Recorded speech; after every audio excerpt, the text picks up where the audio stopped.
Hello my dear student, welcome to my YouTube channel. आप सभी का स्वागत है हमारे इस यूट्यूब चैनल में।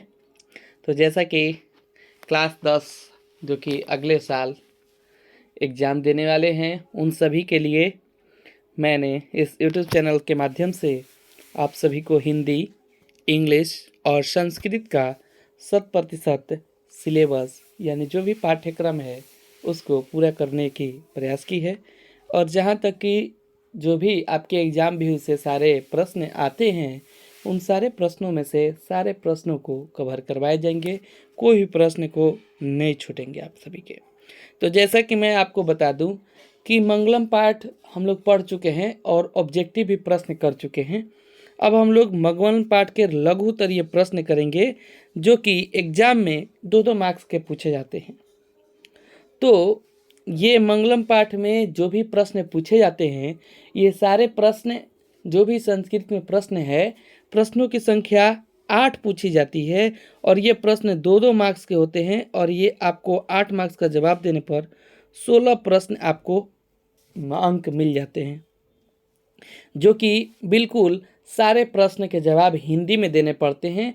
और ये हिंदी में सवाल जो भी पूछे जाते हैं, ये आपके किताब प्यूसम में कहीं पर नहीं दिया गया है। ये अपने आप से आपको प्रश्न एराइज करना है, अपने आप से प्रश्न करना है और उसका जवाब भी देना है। ये सब सारे ऐसे ही प्रश्न पूछे जाते हैं।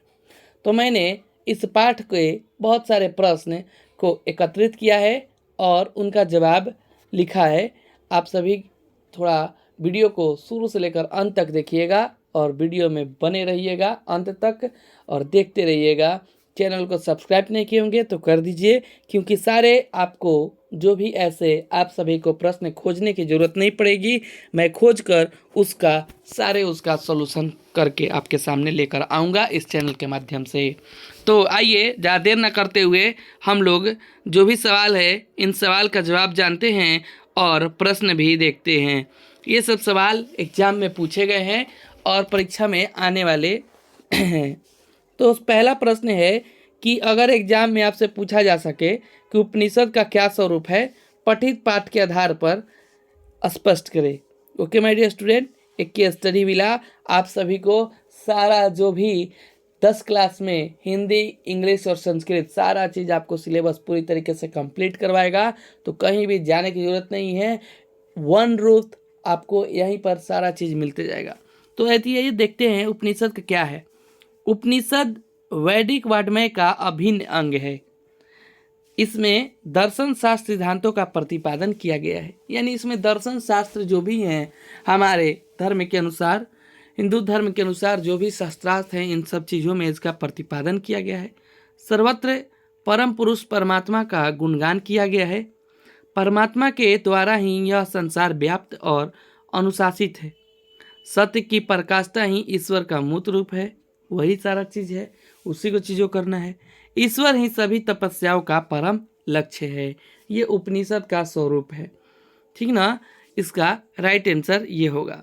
आप सभी अगर इसका आंसर लिखना चाहते हैं तो स्क्रीनशॉट ले लें या वीडियो को पॉज करके लिख सकते हैं। मैं अब आगे बढ़ता हूं और प्रश्न संख्या 2 पर चलते हैं। चैनल को जरूर सब्सक्राइब कर दीजिएगा, ऐसे आपको वीडियो हमेशा मिलते रहेंगे। प्रश्न संख्या 2, आत्मा का क्या स्वरूप है, पठित पाठ के आधार पर इसको भी स्पष्ट करना है। तो इसका उत्तर है कि कंठोपनिषद यानी आत्मा का स्वरूप जो है कंठोपनिषद में बात किया गया है। और मैं जब आपको श्लोक पढ़ के बताया हूँ तो उसमें मैं आपको बताया हूँ कि आत्मा जो है क्या है, सूक्ष्म से भी सूक्ष्म और महान से भी महान है। तो आत्मा के स्वरूप का बड़ा ही अपूर्व विश्लेषण किया गया है, बहुत ही एक अपूर्व विश्लेषण किया गया है कि एक ऐसा कि आत्मा मनुष्य की हृदय रूपी गुफा में रहती है, जिसे हम देख नहीं सकते, और वहाँ रहती है वो अणु से यानी एक छोटा कण से भी सूक्ष्म है और महान से भी महान है। इसका रहस्य समझने वाला सत्य का अन्वेषण करता है, वह शोक रोहित है, यानी सत्य की जानकारी प्राप्त करता है, उन चीज़ों को समझता है और वो बिल्कुल शोक रहित है। वो बिल्कुल हमारी समाज से जो भी है हम चीज़ों को घटित करते हैं, उन चीज़ों से वो पवित्र है, स्वच्छ है। आइए अब हम लोग तीसरे सवाल की ओर बढ़ते हैं और हमारा सवाल है कि अगर एग्जाम में ये आया हुआ प्रश्न है, ये प्रश्न आ जाए कि मंगलम पाठ का 5 वाक्यों में परिचय दे, 5 वाक्यों में परिचय दे, और ये प्रश्न आपको 2 नंबर या 5 मार्क्स में अगर पूछा जा सके तो आप क्या जवाब देंगे। तो प्रश्न है मंगलम पाठ का 5 वाक्यों में परिचय दे। उत्तर, इस पाठ में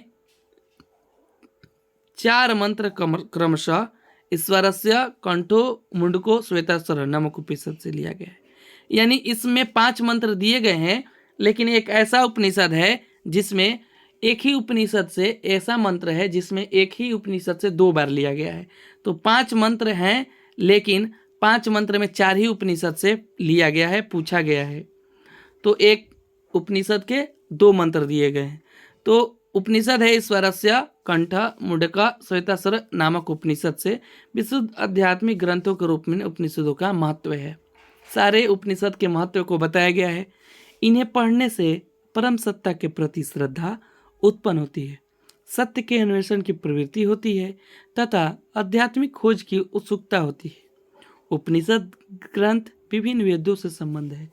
जो भी उपनिषद में बातें लिखी गई हैं ये सब वेदों से संबंध रखते हैं और उनकी जानकारियों को हमारे सामने प्रस्तुत करते हैं। उन मंत्रों से हमें उपनिषद की ज्ञान होती है और साथ ही साथ वेदों से जो भी हमें मिलती है ज्ञान, वो सब जानकारी ज्ञान प्राप्त होती है। ओके माय डियर स्टूडेंट, आगे चलते हैं। अब हम लोग प्रश्न संख्या 4 की ओर, और प्रश्न संख्या 4 है कि महान लोग जो हैं संसार रूपी सागर को कैसे पार कर जाते हैं। इस संसार, जो ये पूरा सृष्टि ब्रह्मांड है, एक सागर के जैसा है, अथाह सागर, जिसमें हम इसका कुछ अनुमान नहीं लगा सकते कि इसका संसार जो है ये कितना बड़ा है और इसका हम भ्रमण नहीं कर सकते।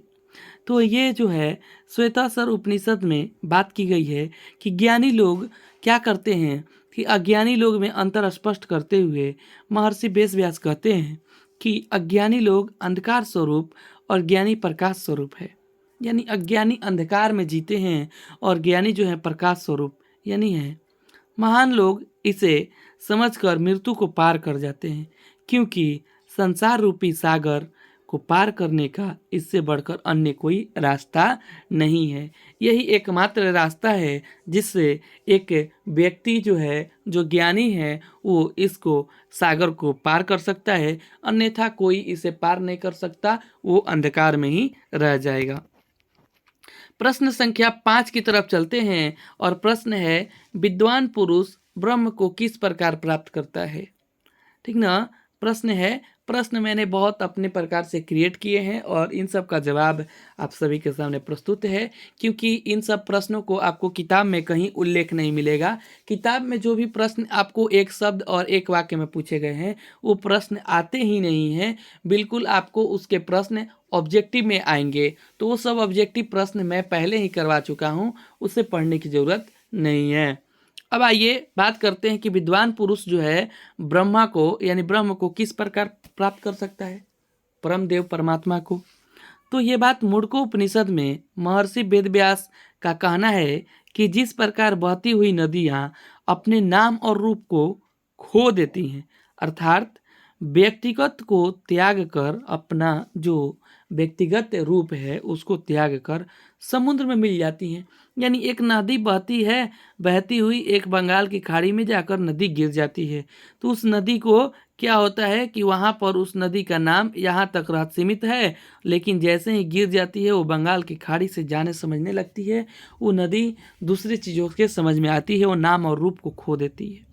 जैसे ही मिल जाती है, ठीक उसी प्रकार महान पुरुष अपने नाम और रूप को त्याग कर, अर्थात अहम को त्याग कर ब्रह्मा को प्राप्त कर लेता है। वो भी ठीक उसी प्रकार उस संसार रूपी जो परमात्मा है वो उसमें एकाकार हो सकता है अगर उस साधना तपस्या करता है तब।